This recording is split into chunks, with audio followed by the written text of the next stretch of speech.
Hello, welcome and welcome back to the United Mates Football Podcast. Today, as ever, I am joined from London by my co-host Joe, and we are both delighted to have a special guest with us as well. They're based in Scotland, where today's guest has made a name for herself in the world of football media as a contributor to the Celtic State of Mind podcast. Not to be conflated with the 2009 hit single Empire State of Mind, this award-winning Celtic podcast is less about Jay-Z and more about Jan Vennegoor of Hesselink. So, here to talk about all things Celtic with us is Natasha Meikle. Natasha, welcome to the United Mates Football Podcast. Thank you for joining us. And how are you doing today? Great. Thank you for having me. I'm looking forward to this. Thanks for having me on. Cheers. We're thrilled to have you with us. Joe, joining us from London as usual. How are you doing? I'm good, Kai. It's been the sunniest day in London all year today. So, that's always good. And yeah, Natasha, obviously it's great to have you with us as well. And we always start our podcasts with an icebreaker question for our guests. So obviously we've got one for you. So we've noticed on Twitter that there's a picture of you at an Irish pub in Copenhagen, which is apparently Scandinavia's biggest pub, which is quite impressive. So on the topic of kind of weird places to find regional things, and given that we more often than not seemingly manage to talk about food in our icebreakers, we wanted to ask you, what is the least authentic dish or meal that you've had? Do you know what? I am actually going to go back to Copenhagen with this one because you're right. There was an Irish bar in Copenhagen where I spent a significant amount of my time in Copenhagen. So obviously I was over for the football when we were playing in Europe at the time, 2 years ago now. And we had a lovely hotel that was on the corner of an Irish pub and a Scottish pub and a Burger King. And the Irish pub was open 24 hours. So there's all these lovely cultural restaurants in Copenhagen. And I'm actually not that ashamed to admit that the majority of our evenings there, the food option was a Burger King on the way home from the 24-hour Irish bar, rather than sampling some of Copenhagen's finer delicacies. So I'll probably go with that one as my least authentic culinary experience while traveling.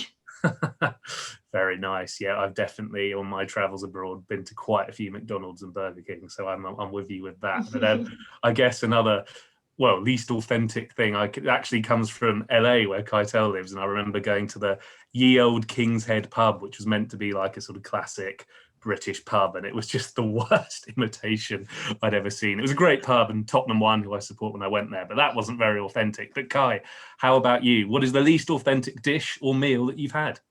I think, was that place so non-authentic that didn't our good friend get very sick from eating like a crumble?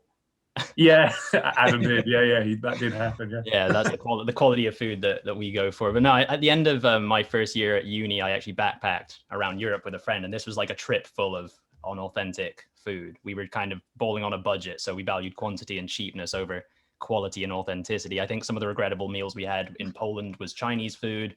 We did all-you-can-eat sushi in Berlin. And eventually they just started serving us like rice and cucumber rolls because we were eating all of their fish and they just wanted to get rid of us. And then in Amsterdam, even, when in Rome or when in Amsterdam, you do what you do.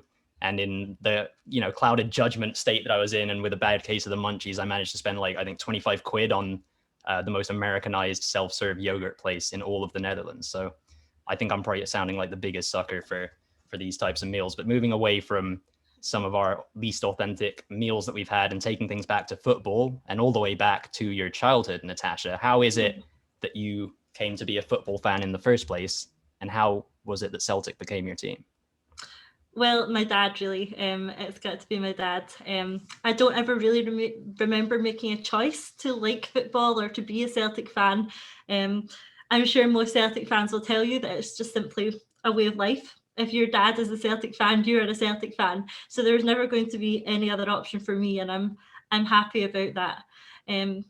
I know that he introduced us to football at a young age, and I've never looked back. we grew up supporting this club. So I'm a twin, I have a twin sister. So much to my mother's dismay, the two of us grew up from a very young age being absolutely football mad, going to Celtic Park with my dad for as long as we can remember. And it's, it's great. There's just something special about, sitting in your seat at Celtic Park with your family. And it's such a cliche, but it does, it feels like home, and it's got this special feeling about it. So really, as long as I can remember, it's been football and Celtic for me. It's nice to hear that it's a family affair, and even better that you have a twin. I'm a twin myself, although I'm kind of the football crazy one in the family. He is, I guess, by default an Arsenal fan like myself. And you started to touch on it about kind of how special it is going to the games with your family and whatnot. But I wanted to know, beyond just wanting Celtic to win every game, and maybe outside of your family as well, what does it mean personally to you to be a Celtic fan in its very essence? That's hard for me to put into words better than someone else has probably done it. And when I ask that question, I think back to something that the late great Tommy Burns said, and he said, when you're playing for Celtic, you're playing for a people and you're playing for a cause. And I think that transfers to being a supporter as well. It really feels like you're part of a collective, that you're part of a cause, that you're part of a group of people whose beliefs and desires just completely align with your own. And there's nothing better than being, in a Celtic Park with 60,000 people who you feel are like you, who are like an extended family. So I've made some amazing friends, through football. Some people who I would class as, my best friends I've met through my love for Celtic. And I think it's that sort of thing that it can do for you. It can enhance your life like that. I'm certainly grateful for football and for the club. Well, Celtic has such a passionate fan base and is such a iconic team. It's not a surprise, even you've come into it for your family, but it's a passion supporting a football club, and no more so when it's Celtic. But let's talk a bit about the podcast you're a part of, the award-winning A Celtic State of Mind podcast. So obviously Celtic's a well-supported team. There's a lot of podcasts out there, a lot of Celtic podcasts out there. But what is it that you think about A Celtic State of Mind that really, I guess, connects with Celtic fans? Why do you think it does so well?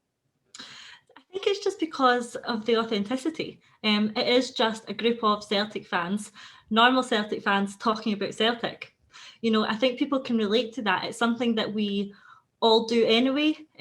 So even before I was part of the podcast, I would spend significant proportions of my days and my weeks talking to my friends about Celtic. And that's kind of the atmosphere we try and create on the show, is that very similar to this. We just have a couple of people, authentic Celtic fans, who just want to talk about Celtic. And I feel like everyone can relate to us. Their opinion doesn't always have to align with ours. On the show, our opinions don't always align with each other's. And I think it's that which interests people. And it's also, we get onto the real issues that the fans care about. I think for me, one of the drawbacks I see when I'm watching more mainstream media is these shows tend to go to ex-players or pundits to talk about how the fans feel about the club. Talk to the fans. It's better talking to the fans about that. The fans want to hear from people who think like them. And I think that's why fan media is really on the rise and is just becoming significantly more popular. We've seen it ourselves in our own show. Every month this year so far, over the course of the month, we've hit over 1 million viewers. And, that's been incredible for us. And, I do have to say, I think, there's no denying it, there's been a downturn in Celtic this season. I think the downturn in form and the downturn in luck does tend to attract a bigger audience. For whatever reason, people like misery. But I think when people are so frustrated at something and are feeling so aggrieved or downhearted by something, they can take something from tuning into other people who feel the same about that, the same as they do. And it's like an outlet really for their frustrations. So no, the show's going from strength to strength, and it's been really great. Fantastic. And then, there's some element of catharsis maybe when things aren't going well. Everyone can tune in, or the guys on the podcast, you can all vent your frustrations together. And you know what? If people want to listen to that, then great. And hopefully for Celtic fans' sake, soon it will be a bit more positive. I'm sure it will. I hope so. Yeah. I'm sure it will. But aside from the podcast, well, actually, it could be connected to it. Recently, Natasha, you appeared on Sky Sports News, which for people in the sort of fan media world, football media world, whatever, it's definitely something everyone wants to tick off their football media bucket list, is appearing on the famous Sky Sports News. But what I want to know, Natasha, is there anything in your kind of football media work you haven't done so far that you'd like to do and almost would consider a dream to do?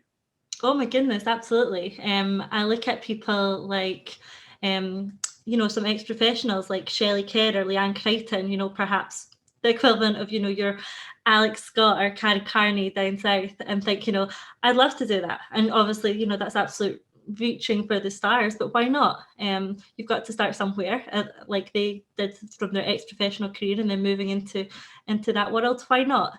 It's been brilliant getting the experience on our podcast, and then Sky Sports, BBC, things like that has been really great experience. And yeah, I'd certainly love to do more.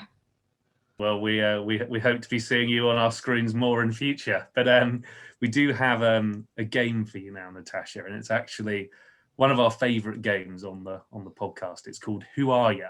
And the way it works is you and Keitel together are going to have to try and guess the name of a mystery player. There's going to be 3 in total.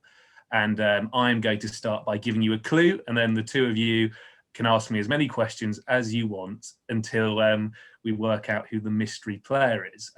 They're all going to be Celtic players today, so that is one thing I'll say. But for the first player, my clue is this player only ever made 25 league appearances for Celtic. What nationality? He is Scottish. Was this at the beginning, like it was his boyhood club and then he came through and then he left, or was it towards the end of his career that he played for them? He had one club before them, but it was at the start of his career he was playing for them. Is he a striker? Yes, he is a striker. Okay. A clue I'll give you, he does play in the Scottish League right now, but not for Celtic, obviously. I have something in my head. Did he play for Hibs? No, he didn't, but he did play for their rivals on loan. Right. Drawing a blank on this. I was going to say Derek Reardon. But no, I wish I'd brought up Derek Reardon, but no, it's not him. We have a decade. Let's try and narrow it down to a decade. If he's playing right now, you said, it must have been relatively recently. Yes, so he joined Celtic 10 years ago and left in 2014. So that's his Celtic career time. One more clue. He's remembered. There's an iconic moment that features him, and it's probably what Celtic fans will remember him for, I'd imagine. Tony Watt. Tony Watt. That is correct. Yeah, he of course scored against Barcelona in a 2-1 win. I mean, Natasha, what were your thoughts on Tony Watt after that goal went in? Were you expecting big things from him? Yes, actually. Everyone thought that he was now going to be the next big Scottish player. And to be honest, it was probably too much pressure for him at the time. At the time that we played Barcelona, we had a lot of injuries. I remember, even our striker who started that game normally wouldn't have. And Tony Watt was thrown in probably out of his depth as a bit of a time-wasting sub towards the end. And all of a sudden, one misplaced or a missed header, a missed clearance, and he's through and he scores this goal, having really done relatively little for the club before that. A huge amount of pressure on the shoulders of a young player, and he probably didn't quite reach the potential that the fans then expected of him. But had it not been for that goal, then that pressure and that expectation wouldn't have been there. So I feel a bit sorry for him in a sense, because I think that every interview that he then goes on to do, he gets asked about scoring this goal against Barcelona, and I think he'd quite like to move away from that. Yeah, no doubt. Funnily enough, he was playing in Bulgaria recently for CSKA Sofia, and he's had a few spells in Belgium as well. So he's had a good career, if not maybe not as good a career as he would have liked at Celtic. But let's do the second one now. And this clue is that this player never won the league for Celtic, but he has been the top scorer in the SPL. I have an idea of this one. Has he played for Arsenal? He hasn't played for Arsenal, no. Who are you thinking of out of interest? Anthony Stokes, but he's probably won the league, I guess. Yeah, I think so. Oh, well, what I'll say, just so you don't, we're going a bit back in time for this one. Yeah, not too far, but we're talking like 90s kind of vibe. Oh.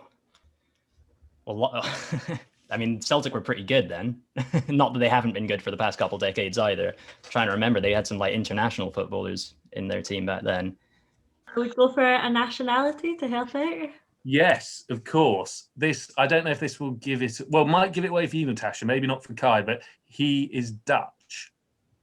I mean, I said Jan Vennegar of Hesselink at the beginning of the show, but that wasn't in the 90s. That was later. Let me see if I can help. He's Dutch. He won the UEFA Cup with a Dutch side in the early noughties. That might. Did Pierre van Hooijdonk play for Celtic? Yeah. He did, and that is the answer. I didn't. I wasn't aware that he did. But Natasha, do you have fond memories of him? It sounds like it was a sort of a good spell for him, but quite controversial at points. I don't know what your memories of Pierre van Hooijdonk are. He was slightly. I don't want to say before my time, but I was still very young when he was playing for Celtic.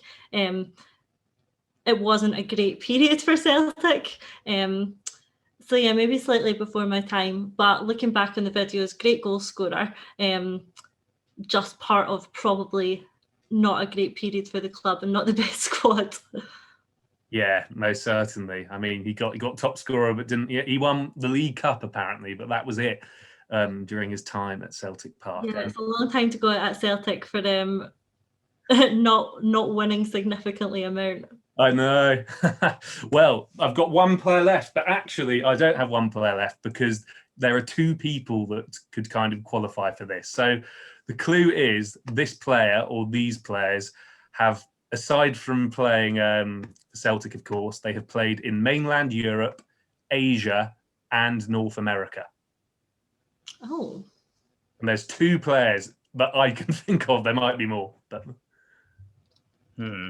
Tricky. Celtic, mainland Europe, and North America. And Asia as well. And Asia. I know, all over the place. Crazy, isn't it? It's the MLS part that's kind of throwing me off a bit. I'll help you both out. There's one of these guys is a defender and one of these guys is a striker.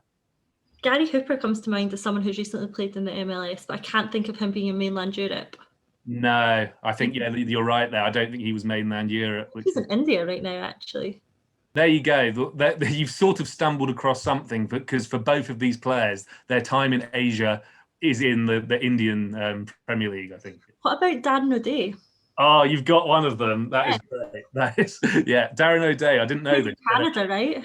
He played for Toronto FC, and he played for Mumbai City FC. But then he also, and this is the weirdest one, he played for not Shakhtar Donetsk, but Metalurh Donetsk. They don't even exist anymore. They went bust, I think, when he was there. But yeah, Darren O'Day, what a crazy career he had in many ways. So that's Very. Yeah, that's one of them. And then I won't spend too long on the final one, but he's got a close place in my heart, this player, because he played for Spurs for a long time. So that might narrow it down a little bit. Striker. Yeah. Oh, Robbie Keane. Yeah, Robbie Keane. So he's been at many clubs. He has. And then, Inter Milan in his early days. Obviously, he had a great spell at LA Galaxy. And then he ended his career actually at Atletico de Kolkata, which I didn't do, but there we go. So, yeah, that is that's Who Are You Today? And some, interesting. I like that. Good. Some Celtic players of the past. I think that was even in the end, probably 2 apiece between myself and Natasha. Yeah. Not that we usually have like a winner, but moving on to a bit more Celtic chat. And, Natasha, you've referred to it already as we've been recording, that the club's going through a bit of a relatively tough time. They've missed out on the league title for the first time in a decade, and that's a trophy that they've properly monopolised since the turn of the millennium, having won it 15 times in the last 20 campaigns. So from the outside, it's all been a bit surprising what's going on up in Scotland this season. But Natasha, in your condensed opinion, because I'm sure there's a lot to say on the matter, what went wrong for Celtic? Has this downturn in fortunes been a long time coming, or have the club's sort of like wheels fallen off the wagon only more recently?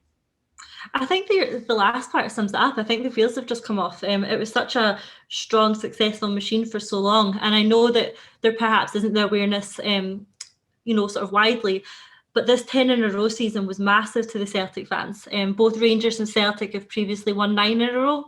No one has ever done 10 in a row. And the Celtic fans have been building up to this for years. It was our best chance to secure 10 in a row. And obviously the fact that it's not happened has been devastating. But in terms of, what went wrong, where the issue is, I could genuinely talk all day about it.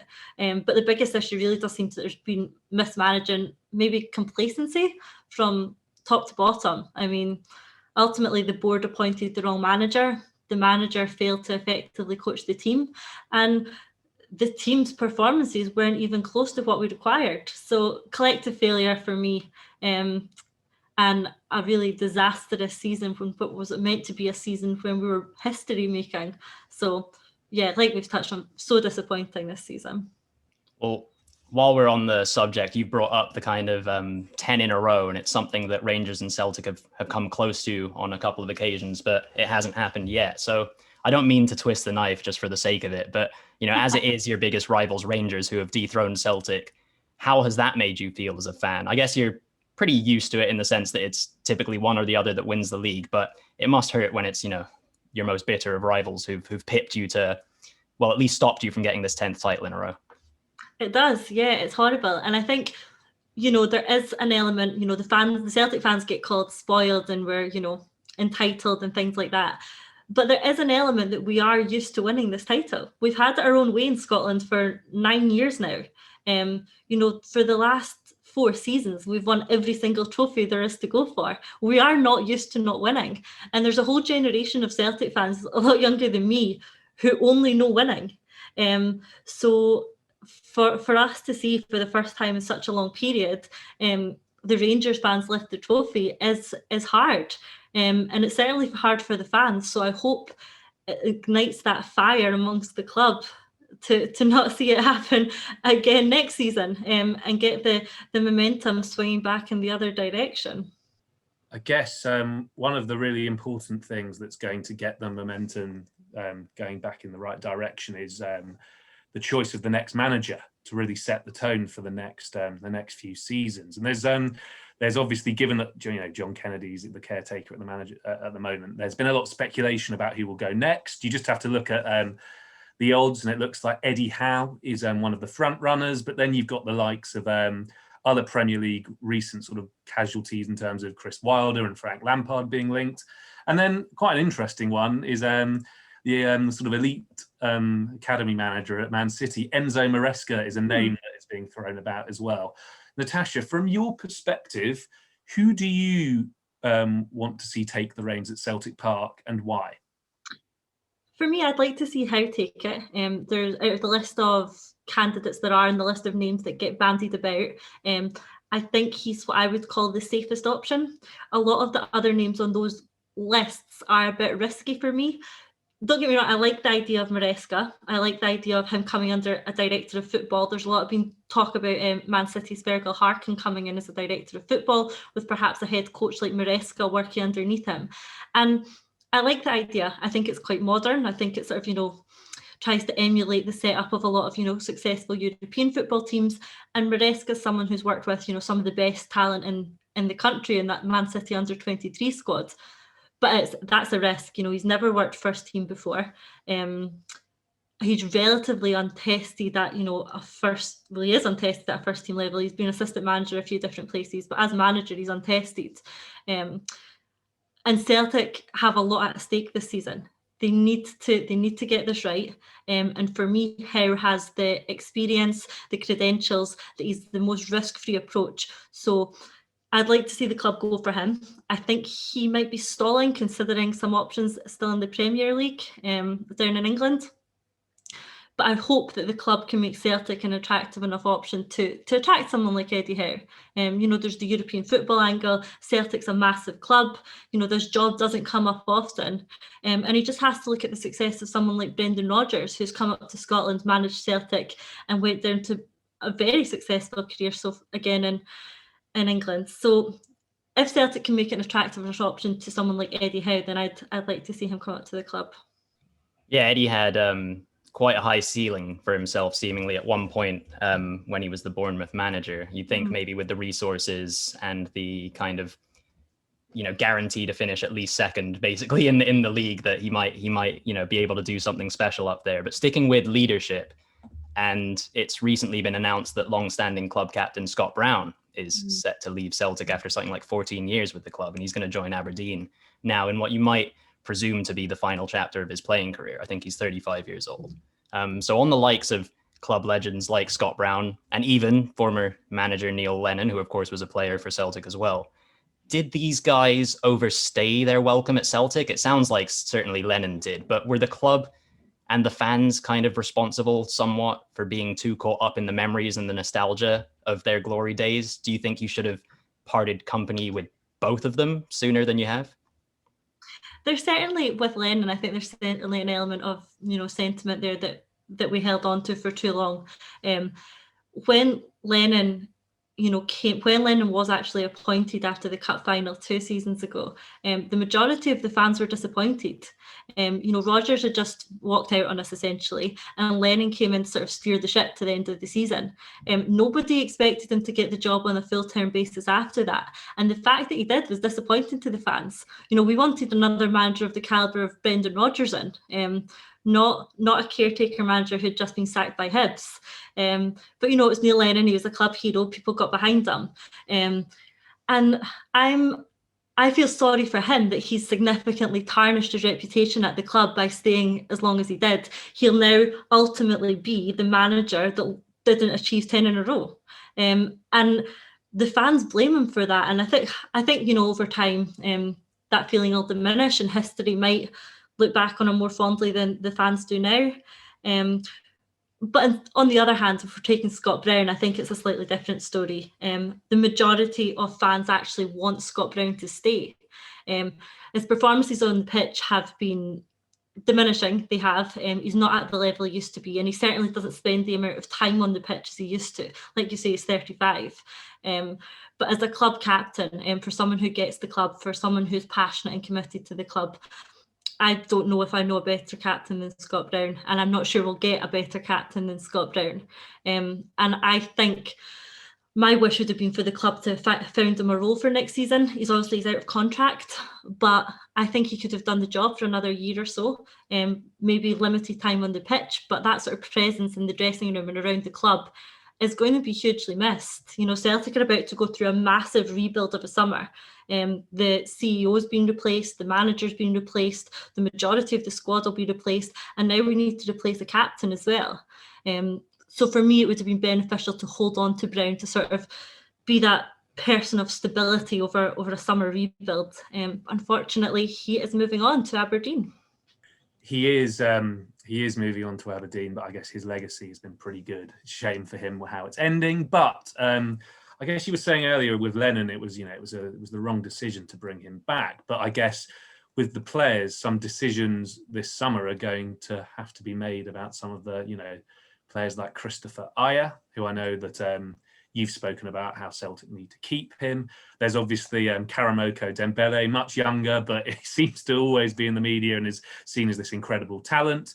But then there's people like Odsonne Edouard as well, who seemingly, a bit like when Moussa Dembele was at Celtic, feels like he could go really far in Europe. So I guess to this point over the last few years, how have Celtic been kind of managing their best assets? And going forward, I know you said you need to keep Ajer. Has it got to the point where there needs to be a reset with the squad, and whoever comes in, almost you need to get some money available and rebuild? Or is it a case of when you have someone as good as Ajer, you need to keep them and almost build the squad around someone like him?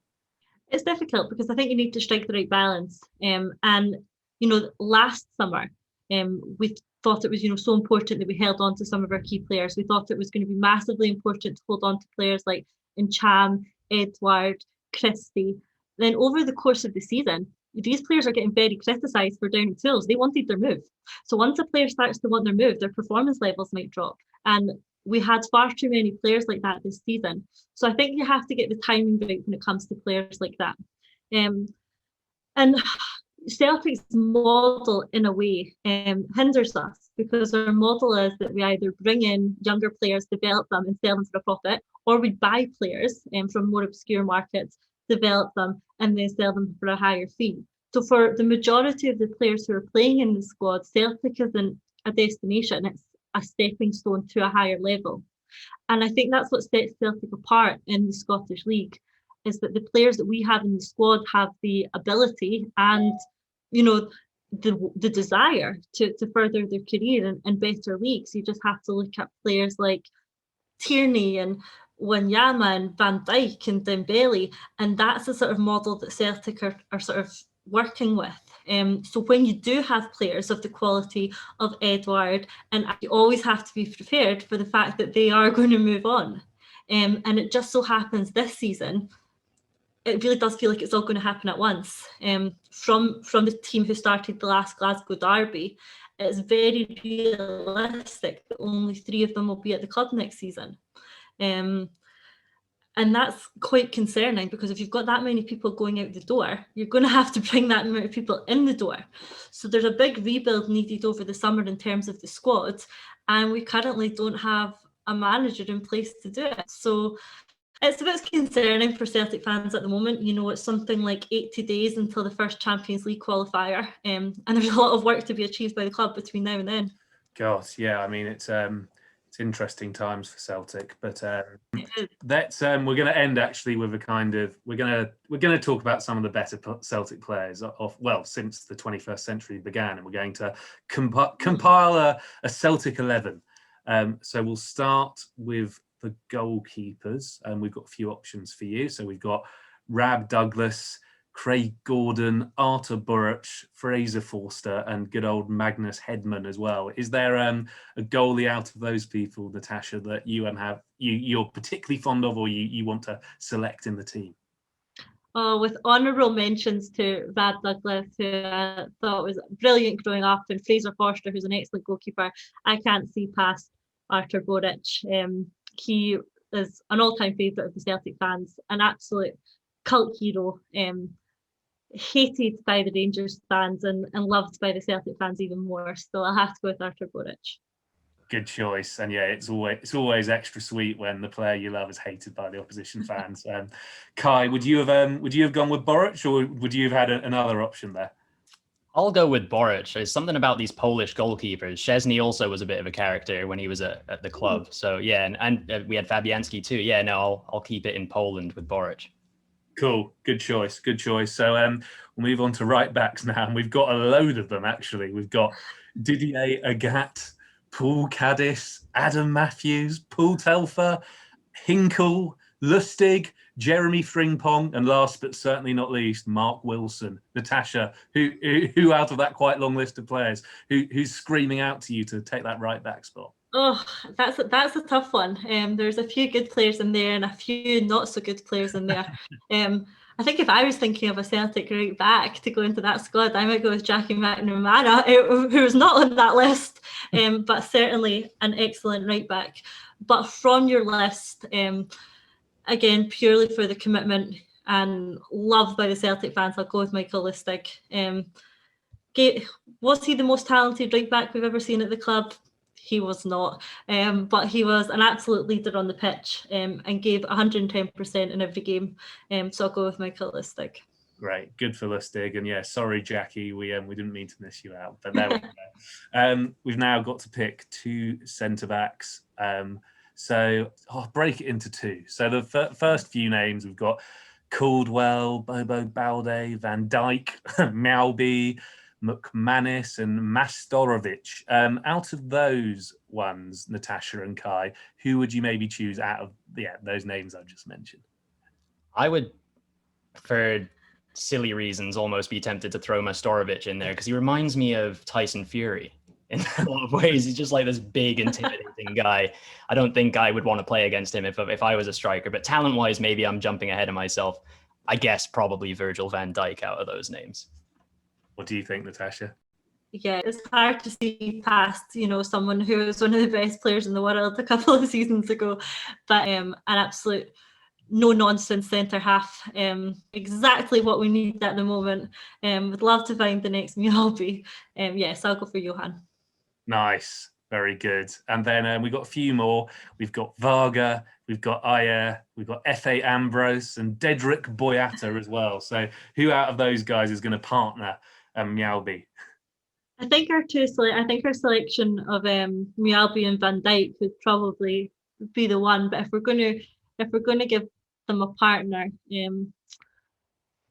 Ayer and Boyata quite similar really recently, but Van Dijk played well with Boyata, so we'll go with Boyata.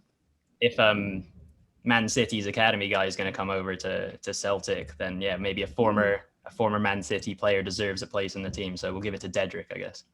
Nice, good old Dedrick. So left backs, there've been some great left backs for Celtics. We've got Izagirre, Tierney, who I obviously don't like these days. Now he's at Arsenal. Mulgrew, Lee Naylor. Yeah, who out of those guys is who's getting? I think I know Keitel's answer, but Natasha, what who do you think? I'll have to agree with Keitel. It's going to have to be Tierney. Again, for a lot of younger fans, Tierney was their cult hero. It was absolutely epitomised having a fan on the pitch. He was one of us, getting to live everyone's dream and play for Celtic. The fans loved him, he loved the fans. And the only disappointment for me with Tierney was the fact that he left when he did. I know you guys will be happy, well, not both of you, and Keitel, you'll be happy about that. But, he was still relatively young. He wasn't at Celtic for as long as I thought he could have been. For it to be his lifetime ambition to play for Celtic, he could maybe have done it a little bit longer, Kieran. But yeah, I thought he could have stuck around for another couple of seasons and still got that move to a club like Arsenal. But it's absolutely fantastic to see him doing so well for your club. Yeah, he's so good. He is, like, in my opinion, avoiding injuries and all that good stuff. You look at Luke Shaw, has actually somehow recently managed to come back from that leg break that he had, although it looked like that might have derailed his career. But yeah, assuming that something like that doesn't happen to Tierney, I think he's going all the way. If he was English, he'd be England's left back. I'm just trying to claim him as our own, but he's brilliant. Yeah, he's absolutely fantastic. The few times I've watched Arsenal, I think he's been the best player in the squad. Who knows if you'll hold on to him? Who knows where his limit is? He was quite happy to leave his boyhood heroes, so he may also choose to move on from Arsenal. Who knows? I hope not. In which case, I would take back my answer and I would go for. Well, I won't put that in your head already. I want to shout out Izagirre though, who I did some research on. I didn't realize he played for you guys twice. He came back because he loved it so much. He did. I have never known a foreign player, especially from someone, from somewhere like Honduras, to completely embrace not only, the Celtic way of life, but the Glasgow way of life, and love Scotland and love the club as much as Izagirre did. And of course, that completely endears the fans. We loved him right back. Again, he was absolutely fantastic his first couple of seasons. On his return, not quite the player he was, but the fans still very much appreciated his love and commitment to the club. Yeah, good old Emilio. I'm going to flip the script and have Joe choose some alongside you now. So we'll move on to the midfield. And I guess I'll start on the defensive end of the centre of midfield with names like Scott Brown, who we've chatted about, Victor Wanyama, and then we've got Paul Lambert, Neil Lennon, and Beram Keitel, which sounds funny to name after I've just named Lambert and Lennon. But out of those five, Natasha, would you have a prominent defensive midfielder that gets that's such a test. You're giving me, a Champions League winner in Paul Lambert there, who's obviously excellent, but I can't see past Scott Brown. On his day, there is absolutely no match for him, even at 35 years of age. He still, pulled off a man of the match performance in the last Glasgow derby. He's exactly the sort of player every team would love to have in their squad and would hate to have in the opposition. So I'm going to go with Scott Brown as my defensive midfielder. Yeah, again, like you said, another player who you wouldn't really want to have to come up against in the middle of the park. Joe, Scott Brown, does he get the spot? He is Mr. Celtic, but I mean, I love Victor Wanyama. His first season at Spurs before he got injured, he was sensational. But no, I think we have to have Scott Brown in the Celtic team. I can't deny Natasha that. All right. So we got Scott in the middle, and then to partner him is another list of quite good names, to be fair. We got Stilian or Stan Petrov, Shunsuke Nakamura, Ki Sung Young, Joe Ledley, Tom Rogic, Olivier Ncham, I think Stefan Johansson, and then Callum McGregor. Natasha, again, if you want to go first, is there a more creative player who's going to sit alongside Scott Brown? You're asking me to choose between some greats there.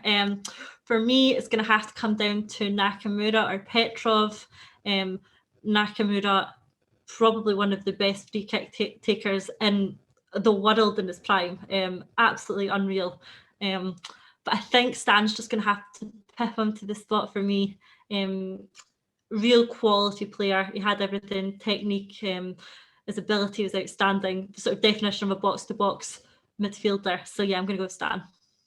Yeah, it's a shame. Well, I guess we did see him in the Premier League. I was going to say it's a shame we didn't see Nakamura in the Premier League. Of course, we got Petrov at Villa, and he was fantastic there as well. But Joe, from your memories of either of those guys or anybody else, who would you put in the midfield with Scott Brown?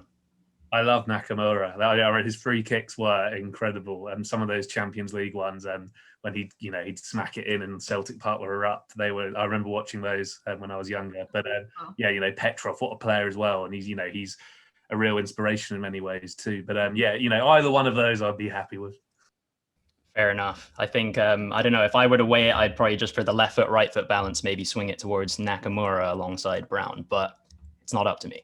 Moving on to the wingers, let's go on the right-hand side, which is a bit less options to pick from than the left, but I've got players like James Forrest, and then we've got Armstrong, and then Karamoko Dembele, a youngster with a lot more to come out of him, as well as Paddy McCourt, who I was always quite fond of. So, Natasha, who's your right midfielder?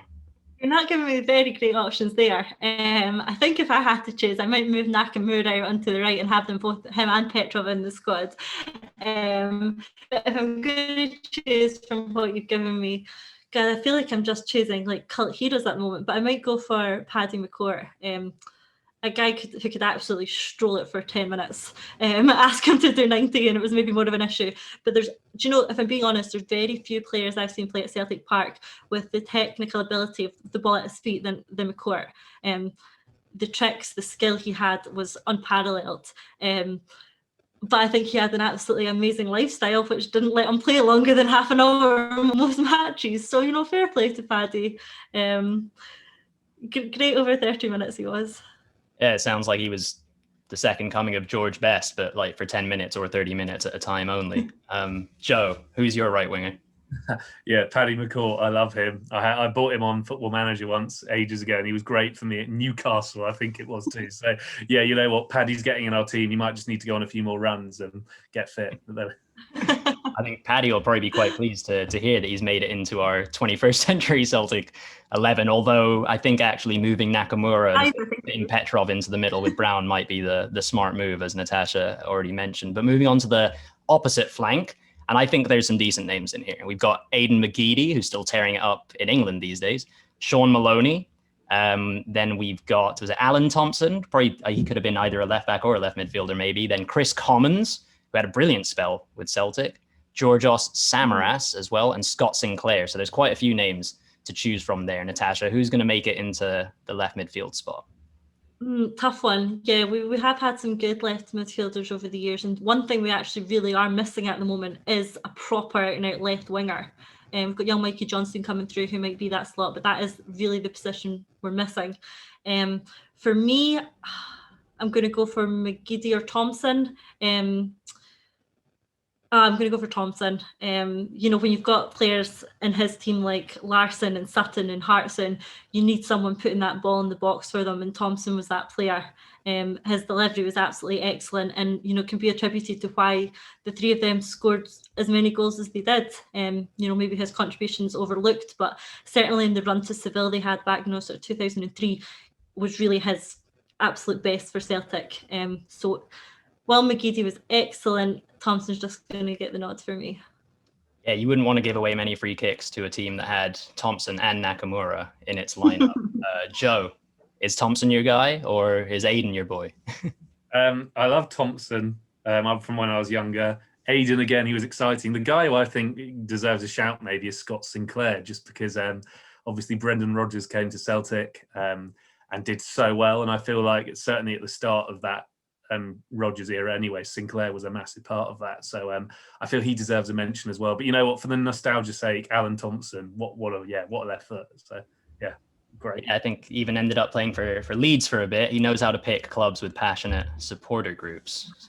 Moving on to the forwards, and there's some good names in here. I'll start with, well, again, not my place to say, but probably the best name is Henrik Larsson. Moving on to John Hartson, we've got Musa Dembele, Chris Sutton, Jan Vennegoor of Hesselink, Lee Griffiths, Odson Edouard, Kenny Miller, Gary Hooper, Scott McDonald, and Anthony Stokes. Natasha, if you want to name maybe both of them, and then Joe can give us two as well, because I reckon there's probably going to be one guy who would have made it into both of yours, but we'll see. I mean, of course, it's got to be Henrik Larsson, doesn't there? A club legend, probably the best striker to have ever played at the club, and an absolute privilege to watch and to have had someone of his ability play for the club. So the first name on every great Celtic 11 is going to be Henrik Larsson, so we're going to put him in there. In terms of who I'm going to partner him with, I think I'll go for his partner. I think I'll go for Chris Sutton. Another absolutely outstanding striker, and him and Larsson together, just a joy to watch. So I'd love to see them back together again. So that's what I'll go with. Yeah, they didn't do too badly the first time around. Joe, how about you? Who are your forwards? Yeah, Larsson, you can't look beyond him. What a player. Absolute superstar. Did great at United in his brief spell there, and also did really well at Barcelona too. I don't know how well they'd work together, but Musa Dembele really impressed me when he went to Celtic, and just immediately was brilliant and just looked, like one of the best strikers that have been there for a while. And he's obviously, he's at Atletico Madrid now. I'm not sure how he's doing there, but he had a great spell at Lyon recently too. And I'm very regretful Spurs didn't make him the second Musa Dembele to play for Tottenham. I'm not gonna lie. But yeah, Sutton and Larsson, it was a great partnership, and it proved to be very good. But I just find Sutton a bit annoying as a pundit, so I don't know if I can have him. So yeah, maybe mine would be Larsson and Musa Dembele. I'm glad you said that, Joe, and not me, because I was thinking it about. He seems like a nice enough guy. Yeah, I'm sure there's a different opinion. Obviously, being a Celtic fan. Oh yeah, I mean, what a player! We love Chris Sutton. Does he say things for the sake of being controversial? Absolutely. But is he saying them in favour of our club? Also, yes. So yeah, I do love Chris Sutton. Well, let's see then if we can kind of have a cumulative one. I know we named a bunch of names for a few of the positions, but definitely Artur Boruc was our guy in goal. And then I think we probably, did a disservice to Jackie McNamara. So it's either him or Lustig at right back. The centre backs are going to be any two of Van Dijk, as well as Mjolby and Boyata. At left back is Kieran Tierney until he leaves Arsenal, and then it's Izagiri. On the right-hand side of midfield, we got Paddy McCourt somehow. And then midfield partnership, or Shinsuke Nakamura, of either, Scott Brown, Nakamura, or Petrov in the middle. On the left is Alan Thompson, and then Henrik Larsson and either Chris Sutton or Musa Dembele, who I think unfortunately collapsed on the training ground for Atletico the other day. So hopefully he's all right, and everything with that isn't going to be anything too kind of long-standing or an issue that's going to get in the way of his football. But now that we've completed this 11 of brilliant footballers from Celtic from the 21st century, I think that's about as much time as we have today. So I want to say a thanks to Joe, and then a special thanks to Natasha Meikle. Natasha, it's been a real pleasure having you on the podcast. We hope you've enjoyed being our guest. How can our listeners best follow you and keep up with all things a Celtic State of Mind podcast? Follow me on Twitter, just my name, Natasha Meikle, and follow our podcast. We broadcast on Facebook, YouTube, Twitter. You'll get the handle at Celtic State of Mind. Check us out, subscribe to our YouTube channel. There's lots of different content on there, not just Celtic podcasts. There's a variety of sport and non-sport podcasts. So check it out. There'll be something for everyone. And drop us a message and let us know what you think. Awesome. Make sure you go ahead and check out those handles that Natasha left for you, and check out a Celtic State of Mind podcast as well. Otherwise, if you enjoyed listening to this episode, please do follow our social media platforms. Consider giving us a follow too. On Twitter, Instagram, and Facebook, we are at United Mates FP. There you'll be able to see when we post new podcasts, articles, and other content too. If you feel like putting some faces to these voices, you can find these podcasts on YouTube. Just search for United Mates Football Podcast. Don't forget to hit that subscribe button while you're there. Until next time, take care of yourselves and take care of each other as well. Goodbye.